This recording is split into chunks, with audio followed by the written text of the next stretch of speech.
છેલ્લા ઘણા દિવસથી પલસાણા પોલીસ સ્ટેશન વિસ્તારમાં અલગ અલગ વિસ્તારમાં ઘરફોડ ચોરીના બનાવો બનવા પામેલ છે. એ બાબતે સુરત ગ્રામ્ય પોલીસ અધિક્ષક સાહેબ તથા સુરત રેન્જ આઈજીપી સાહેબની કડક સૂચના અને માર્ગદર્શન હેઠળ સુરત ગ્રામ્ય પોલીસની ટીમો બનાવવામાં આવી હતી, જેની અંદર પલસાણા પોલીસ તથા એલસીબી, પહેલો ફલ્લો અને એસઓજી આ તમામ માણસોની અલગ અલગ ટીમો બનાવી અલગ અલગ દિશામાં વર્કઆઉટ શરૂ કરવામાં આવ્યું હતું. જે વર્કઆઉટમાં ટેકનિકલ સોર્સ અને હ્યુમન સોર્સનો ઉપયોગ કરી અને આજ રોજ આ ટીમોએ અલગ અલગ 4 ઘરફોડ ચોરીઓના આરોપીઓ મુદ્દામાલ સાથે પકડી પાડેલ છે,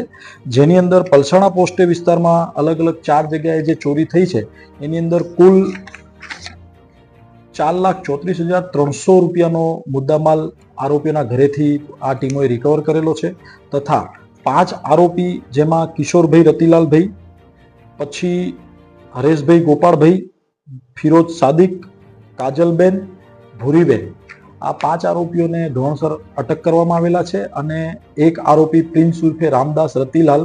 દેવી પૂજક જે વોન્ટેડ જાહેર કરેલ છે અને આ દિશામાં હાલ